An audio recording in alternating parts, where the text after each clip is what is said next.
Hello students, welcome to Java programming course. Unit 4, Chapter 2, Exception Handling. And this is the last video for this chapter. And these are the topics to be covered in this video. Rethrowing exception, catching subclass exception, class throwable, try with resources, custom exceptions. First one, rethrowing exception. And sometimes we may need to rethrow an exception in Java. That it means this case generally allowed in Java to rethrow another or exception, whether this a method. Till now we know the process in different ways. A method can declare exception types. When it invokes, it generates that type of exceptions.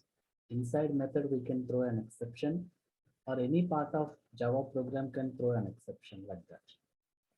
But rethrown is the concept. Generally, we can rethrow as usual by nature. Simply, we can rethrow an exception. If any catch block not able to handle a particular exception, it has caught, we can rethrow that exception, and others may caught and handle that exception. So in any of these cases, we can rethrow an exception. And here it is one simple example program given. See here. So the class name is demo. And a static method defined in this class. And it throw a null pointer exception using this new operator with string as a parameter to constructor of this exception type class, null pointer exception. And one catch handler method, catch block, to handle that exception. And it inside this catch method, we can rethrow this exception generated by this object. And this object is of type null pointer. So here the concept clearly mentioned that the generated exception by the method, and it generated under inside of try block, and catch handler caught that exception and rethrown, right? This exception is caught inside the method and rethrown, right? Here throw keyword again use it to rethrow that exception caught by this catch block. And it is the statement should be mentioned inside catch. After caught only this rethrown, right? The concept is clear. That exception should be caught by any catch handler, and that catch handle can maybe handle or maybe rethrow, right? So inside of main function, generally, if you observe this one, inside method, we use try block and catch block to handle that exception generated by this method. And then we can make a call directly to this method without bother of this exception generated by the method, because no need of just, we can simply call that one. And that method generated exception inside method and handle inside method, right? We can make a simple call to this method. But whereas this catch block method, this catch block handler, rethrowing that exception, right? So that's why we need a try block to make a call to this method. And again, we need a catch block as a handler mechanism to handle that rethrown method, rethrown exception by this method, right? So that's why we need try and catch statements inside main function when we make a call to this method. Got it? The same exception here, it is the exception caught inside method and rethrown, and exception caught at main method. Got it? Next one, another program here it is, exception 21. And I have a method, public method.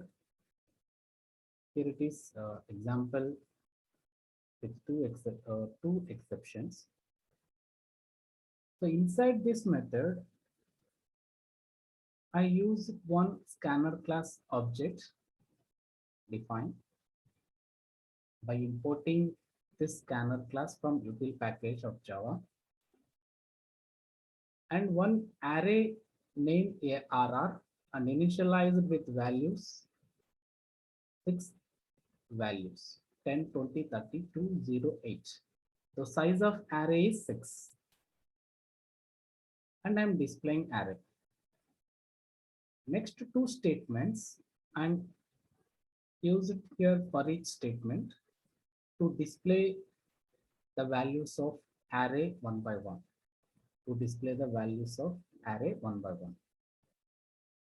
And next statement is to enter any two array indexes. And by I'm taking this value from the user through keyboard using this scanner object by calling this next int method of the scanner class to read an integer value from the keyboard and store that value into integer variable a, one of the index of the array. And the same way here also I'm using the same method for reading another index of an array to store in B. This is the behavior till now, right? And coming to here we have the expression that generates an exception by this method. So inside try block, I have given one expression that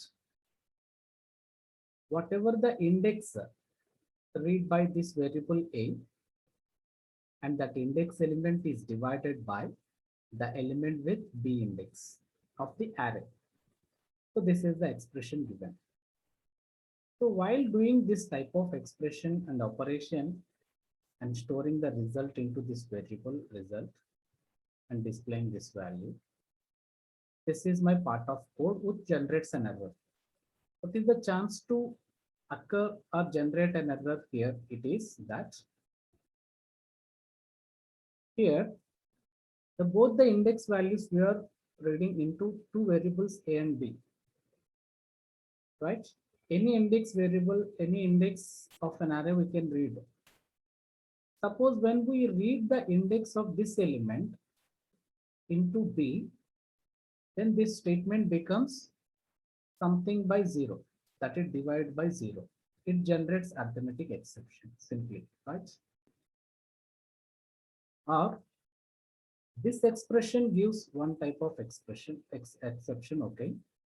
And if you observe carefully, another possibility of exception generated here is that arrays index out of bound exception. That is, when we given control to user to enter the array index, and what is the size of array is 6.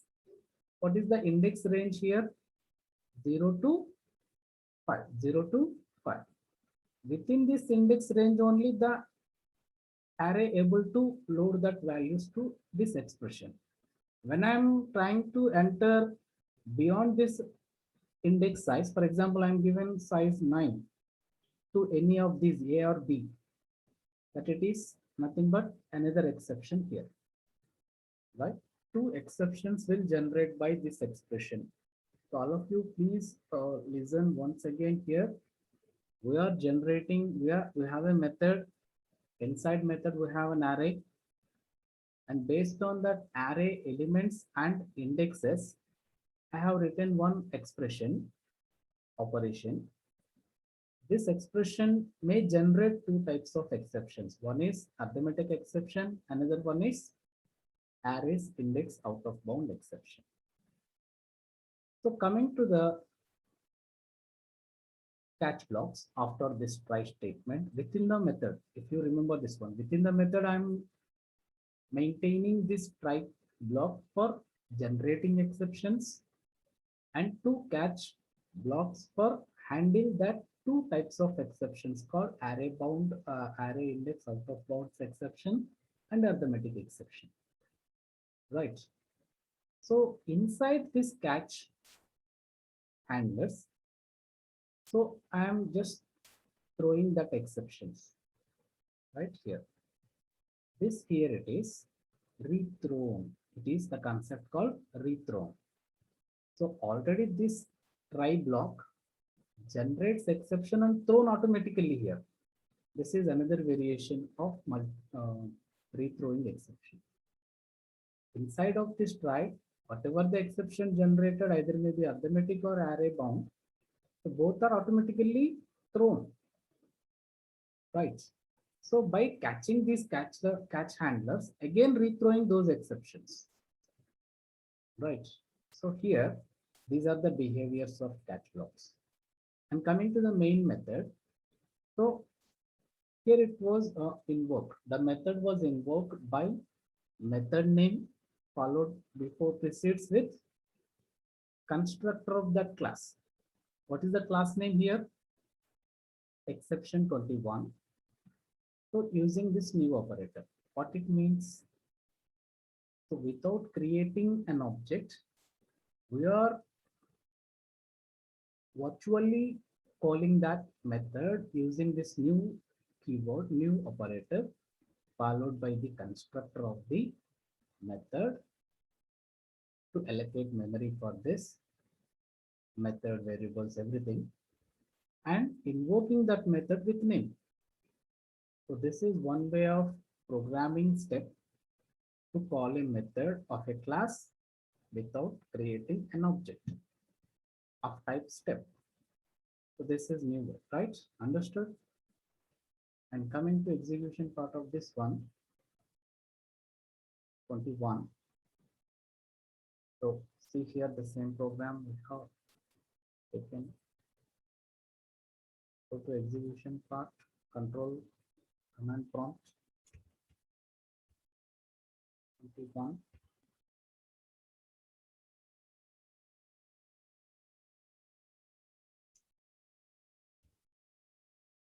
Yes, here it is. Observe first, it displays the array elements and ask you to enter any two array indexes.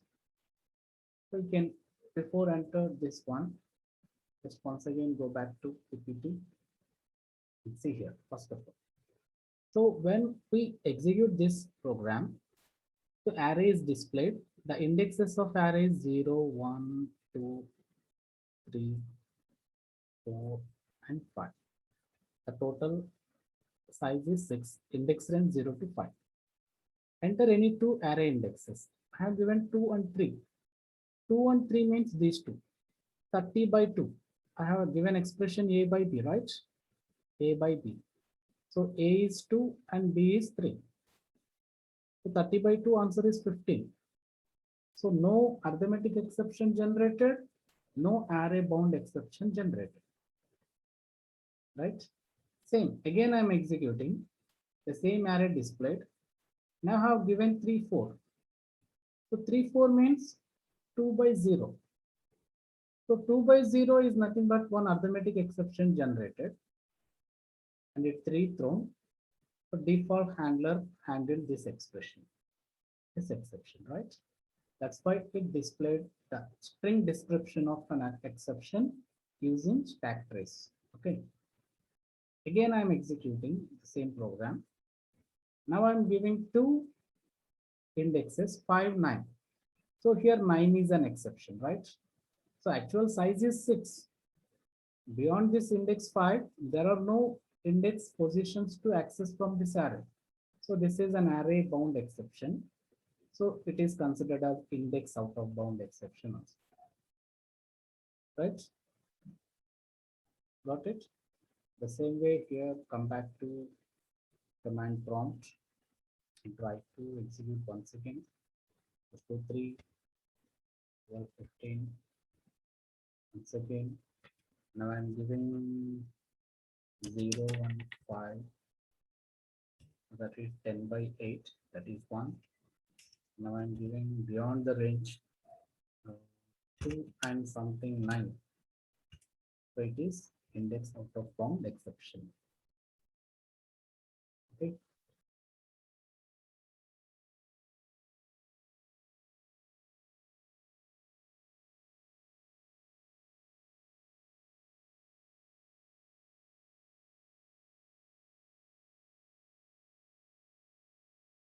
Next one, catching subclass exception.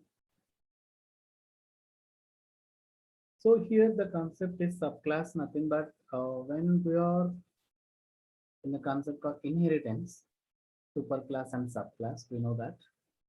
And this is concept inheritance with exception handling. So here we know the concept called method overriding. So here method overriding means whatever the methods defined in superclass, the same method signature along with type, name and parameter list, the subclass is going to declare with the same signature method defined in the superclass. So there is a concept called method overriding. As it is allowed in inheritance, so now we are doing the same concept method overriding with exception handling. So here we have two types of rules. So about this method overriding, because we may have a chance to generate exceptions by methods, right? So that's why we have taken in inheritance and method overriding concept to get this catching of subclass exceptions. So there are two rules. First one is if the superclass method does not declare an exception, that it means superclass method does not declare any exception. So what are the chances for subclass, right? In that case, subclass overridden method cannot declare the checked exception, but it can declare unchecked exception. That it means superclass method does not declare any exception, then subclass method allowed to declare unchecked exceptions but not checked exceptions. If you mention subclass method defining or declaring checked exception, compile error to generate.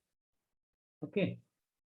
The second formula is when a superclass method declares an exception, any type of exception may be declared by the method defined in superclass. In that case, subclass overridden method can declare same exception declared by the superclass method allowed to declare by the overridden method in subclass. And subclass exception, maybe subclass exception, you know that superclass to all exceptions. You can define this exception type. Or no exception without declaring any exception, subclass method can override the superclass method, but cannot declare parent exception. Cannot declare parent exception. Right here, see the example programs. So I have a parent class and one message method defined in parent class that indicating that statement called parent. And class exception 22 extends parent, right? And overriding the method defined in the parent class with same signature. And here, if you observe here, this parent method does not declare any method, any exception, but subclass overridden method trying to declare IO exception. This is checked exception, right? This is checked exception should be caught at compile time and check. So this is the case, the first one. Superclass method does not declare any exception. Subclass overridden method cannot declare the checked exception, right? Gives compile error. Unchecked, no problem. So here it is checked message, checked exception, 100% this will give compile error, right? So when we are trying to invoke that method using the reference variable of the parent class, like this. So go and check this one.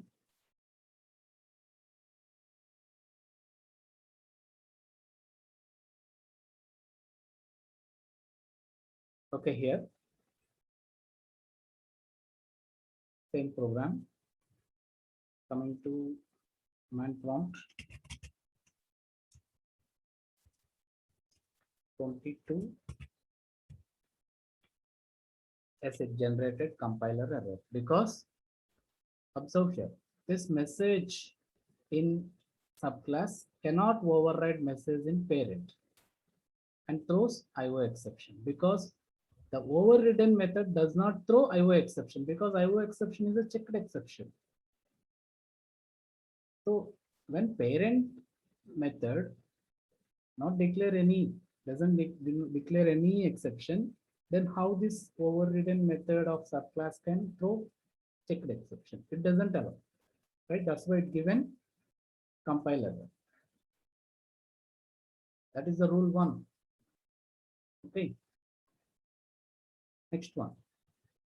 Same program, parent method. Now this parent class method, without any exceptions declared, and this subclass which extends this parent trying to throw an arithmetic exception. Arithmetic exception is an unchecked exception, right?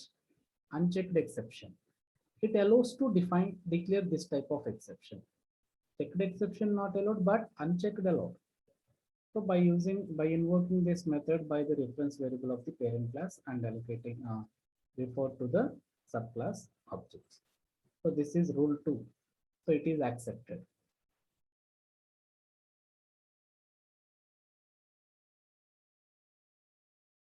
Yeah, you see, it's the same program, arithmetic exception thrown by subclass method, overridden method.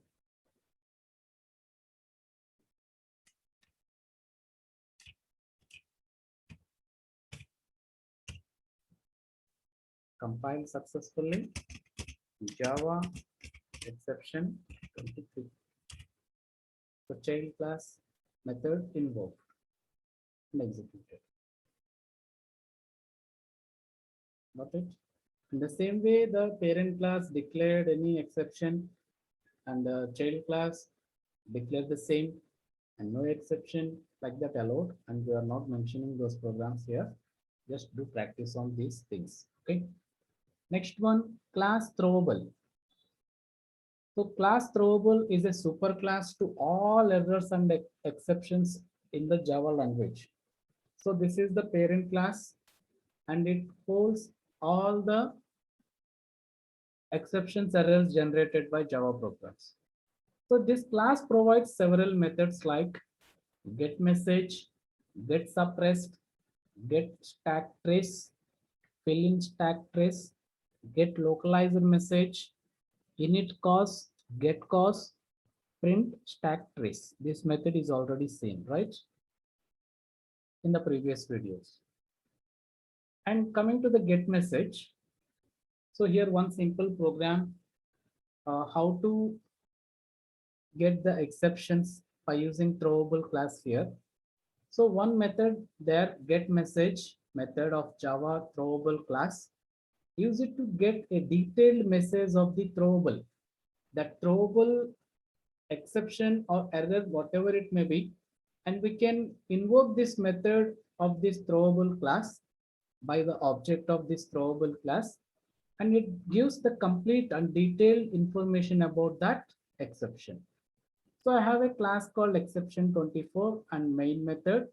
And here, if you observe this, main method throws throwable. Any type of exception it may generate. Throwable means it contains all the errors and exceptions of Java language. So this main method generates any type of exception of this throwable class. So that's why inside try block, I have given one expression like this, int I equal to 10 by 0. This is divide by 0 exception, divide by 0 error, right? And this is type of exception, arithmetic exception. It is one of the type of arithmetic exception. Divide by 0 is a one of the exception of type arithmetic exception. So to handle that exception, I don't know what type of exception may be generated. Error, right? So that's why I have maintained this handler catch block with this throwable type exception of this object T.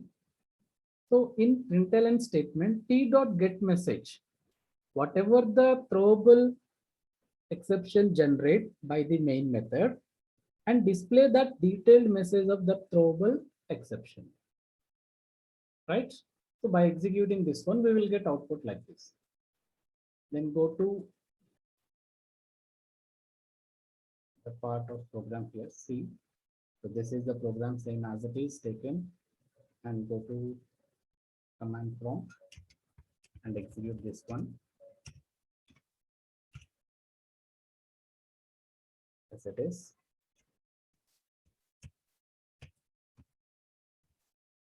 Yes, that is the divide by zero exception generated by the program.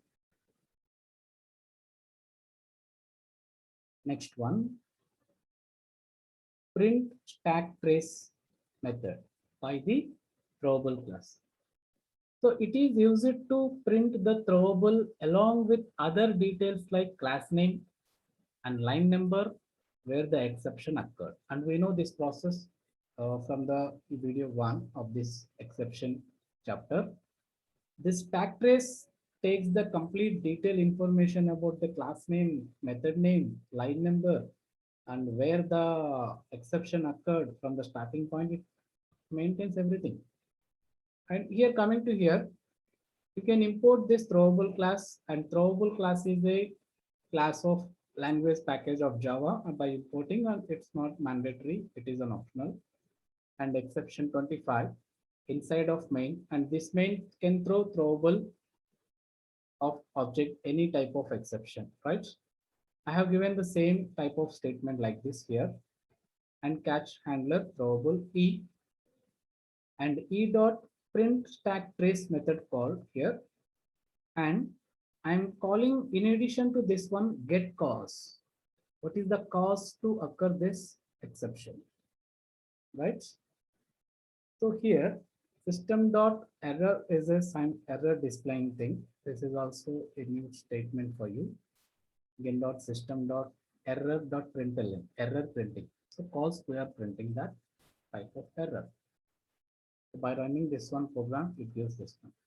If you observe here, this is the exception generated and the class from language package of Java. This is stack trace, and this is the error, divide by zero arithmetic error. At this is class name, method name, and file name and line number. The full details it gives, and the cause is null cause.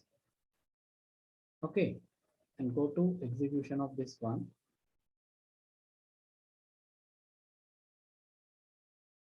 The same here taken. Command prompt.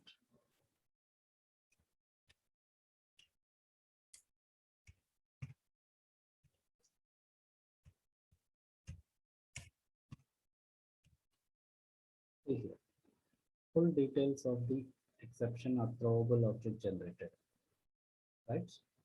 Or subclass generated. And remaining you can practice by doing such things like taking simple examples. We have taken these two examples for this class throwable. And try with resources. So here in this try with resources, okay, coming to here, try with resources.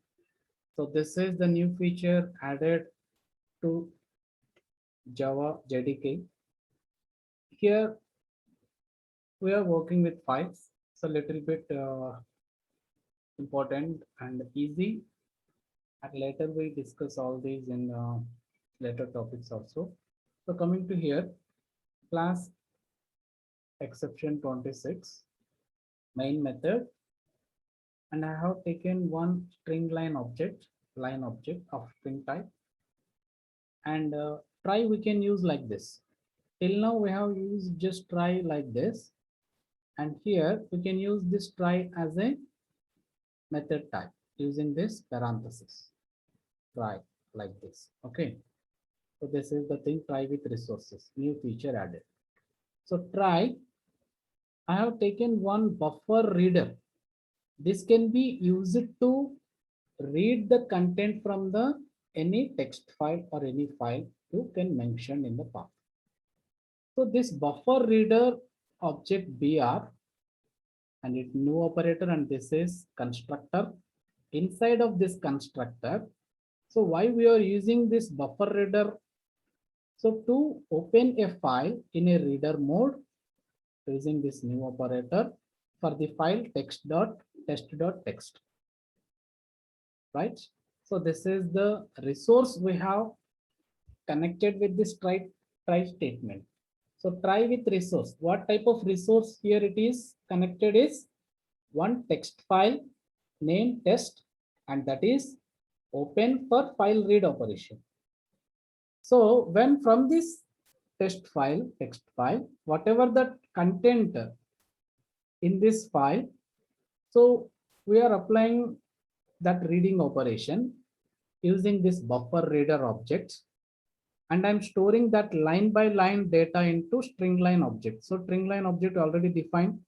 So while line equal to BR buffer reader object dot read line. Read line is a method of this buffer reader which reads one line of data from text file and copied into this line object of string. Right. So we are comparing this one buffer reader not equal to null in the text file. Then it repeats moving of that line of content from text file to this read line of string object. Right. Then it display on the screen of whatever the line we received from this buffer reader object through readline method. So here it may generate one type of exception, that IO exception, that it is file maybe exist for open or not.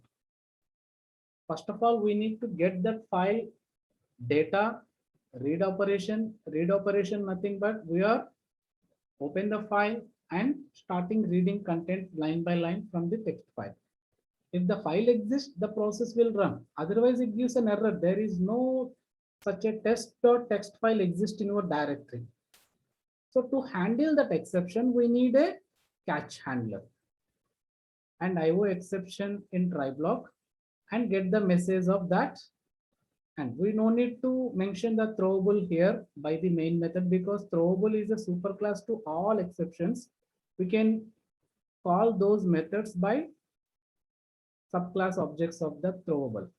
So IO exception is one of the subclass of that throwable class. We can call the methods of that throwable class through subclass objects. It is inheritance, right? So check this first output one.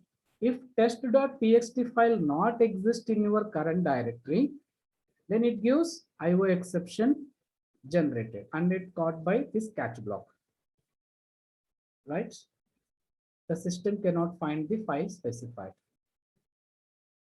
Suppose when I maintain this test.txt file in my directory and the something content like hello KHIT, this is my CSC, 2 lines of data there in the test file, and that is copied and displayed and read by this reader buffer reader object and display on the screen like this.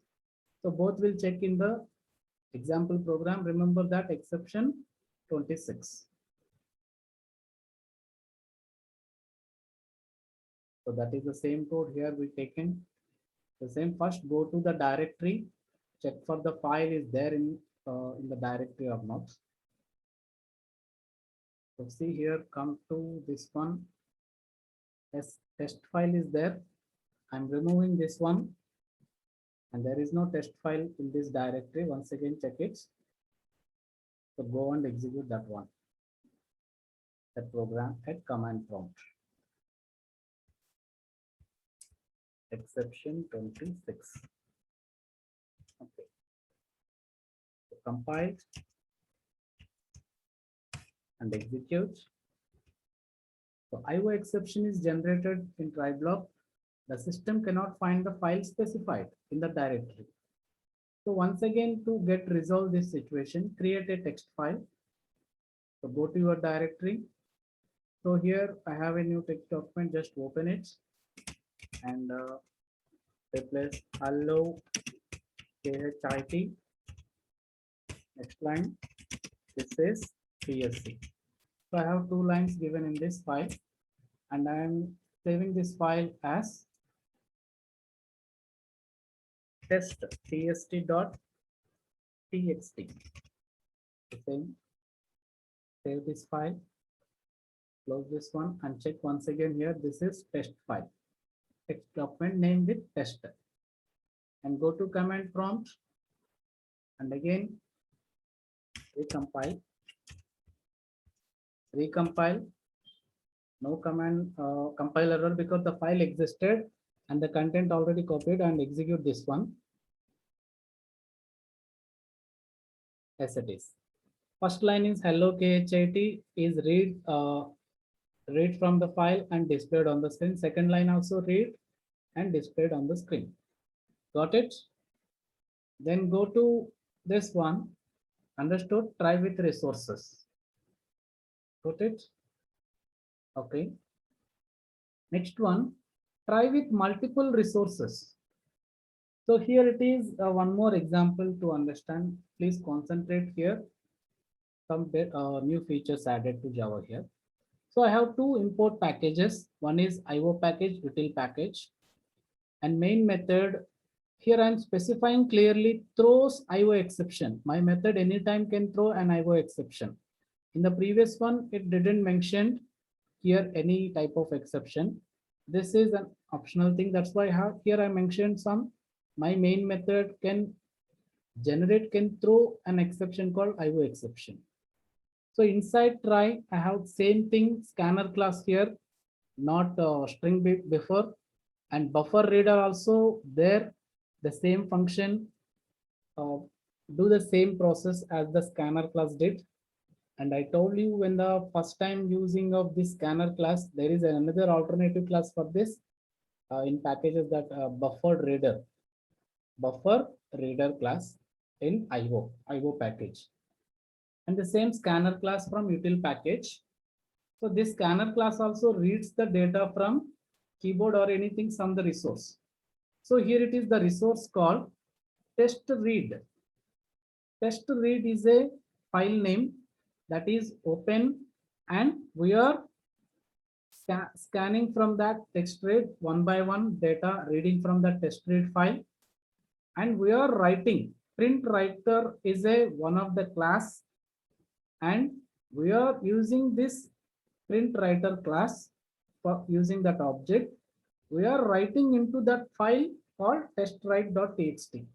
So whatever the data read from this file, and we are writing into this testwrite file. This is my motto. So that's why I have just defined two objects, one scanner reader that is reading data from this file test read, and writer object from this printer writer class to write the content whatever read from this scanner class. So how to link these two? So this is the step, right? So in while condition, so this scanner class object has something next to get, has next is a method to get some data from that reading open file they call text read. Okay. And writer object having something method called print. Writer.print of sc.nextLine, and next line we know the method in scanner class. So line by line it gets the data from the print method using this sc object. Sc object means that is the object referred to this test read for reading data one by one, line by line. So that line by line data is written into the writer object through to test writer file through writer object. So this is the process we are doing here. Simple type of statement. The aim of this program is whatever the content in from the test read text file, line by line we are reading using scanner class object with the method called next line and checking that condition has next. And we are writing the same content read from this file to test write file using writer object using method print. Okay, so this is the connection and key step. And go to, remember this file name is exception 27. Then go to exception 27. This is the same code here. It is taken. And go and compile this one. And before that one, go to directory. Check for is there any two files there. Yes, test read and test write both are. I am deleting these two for error generations, IO exceptions. So deleted, both files are deleted. Once again check. There is no file names test read, read test read, write test, right? So coming to program here.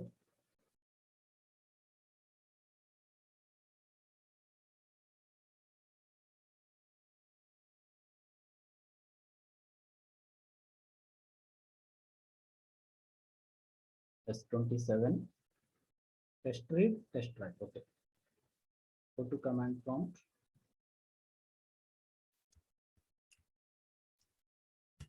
S27 file. So successfully compiled.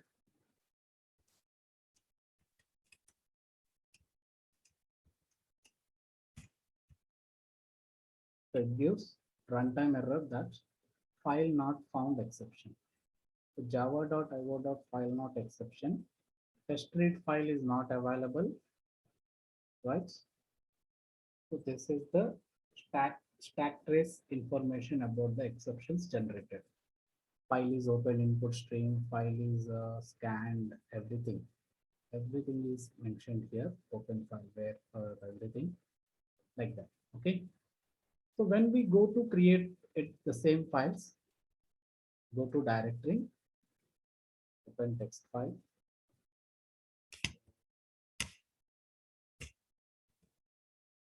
First mention hello US30. So save this file as a yes test read.txt. Okay, that's the file. Again, open new directory, content, empty file I'm saving as test write.txt. Okay, both files. Once again, go and check in our directory. Test read file having 2 lines of content and test write file no content, right? Both are empty. One is empty. Then coming to command prompt, then go to command prompt. As it is, recompile, compile successfully, execute. Yes, execution also done. No output displayed, right? But the process is read test read file content is copied and written into the test write file. So go on to directory, check the file content is right into that file or not. So go to your directory. As it is, check this test write file. Test write file as hello khit. This is CSC. This the thing is copied from test read file. This is test read file. Test read file. These 2 lines are copied into what it is test write file. Line by line is copied. Okay. So this is the new operations with try with resources and multiple resources. Next one, custom exceptions. So you know that if you are creating your own exceptions, that is known as custom exception or user defined exceptions. Java use it to customize the exceptions according to the user need. Whenever you want to specify your errors or maybe some inconvenient situations in your program, and Java allows you to create or customize those things as user defined exceptions or custom exceptions. By the help of these custom exceptions, you can have your own exception and messages to handle that, or catch handle the message to display what type of situation occurred as an exception in your program. Let's see a simple program of Java custom exception here. So here I have defined one class called class invalid age exception. This is my own exception. It is not available. It is not a built-in exception. It is not checked. It is not unchecked. It is not error, whatever it is. It is my own exception. I named it as invalid age exception. So must and should my user defined exception should extends this superclass called exception. Why? Because whatever the exception generated in our program, either it may be a built-in or runtime or user defined, all are must be a subclasses to this exception. So that's why my class exception type extends this superclass called exception. And inside my class, I have a constructor called invalid age exception and one string parameter s, and I'm calling super keyword to call my superclass constructor. What is my superclass here? Exception. So this superclass exception can be invoked into this subclass exception, and you can write this one is an optional, not mandatory. Without doing this one also, you can create your own custom exceptions.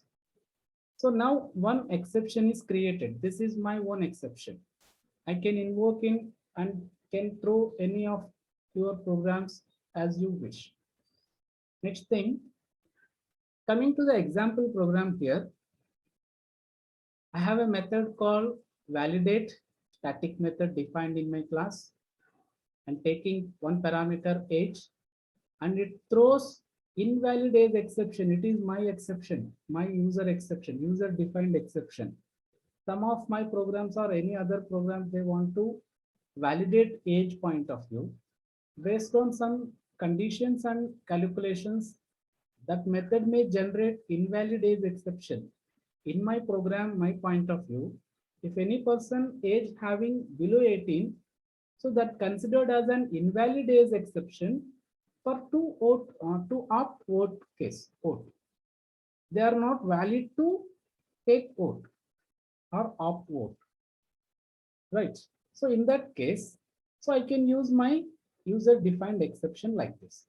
So what I have given here, if age, whatever the parameter received by this validate method, age less than 18, throw keyword new keyword followed by invalid age exception. It is my own exception, and I'm giving message like here it is not valid because this the age you pass to this method is not valid.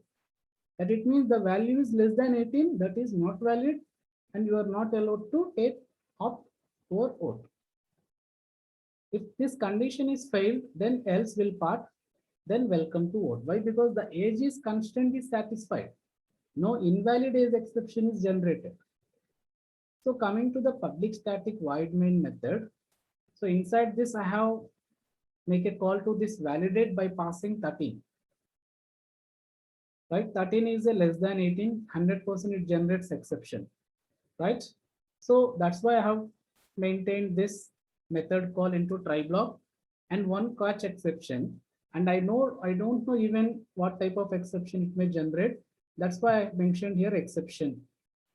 Or if you know the information about the exception generated by the validate method, you can mention here invalidate age exception like that. So exception is occurred and caught, what type of exception display, and rest of code. Okay, can we, are you understood or not? So this is the way you can use that invalid age exception that is created by user and considered as custom exception. And coming to the program, so here it is. So see here, I have defined one custom exception by extending exception class, and it is an optional thing. You can use or without use, you can take this one. And inside of this class, validate method throws my custom exception. and throw this condition is true.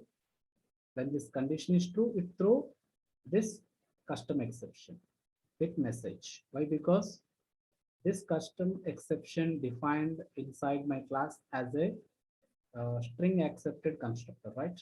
That's why I have passed a string message. And here inside main, I made a call to this validate method inside try block, and I have a catch block to handle that exception generated by this validate method. Okay, then remember this class name is exception28. Go to command prompt.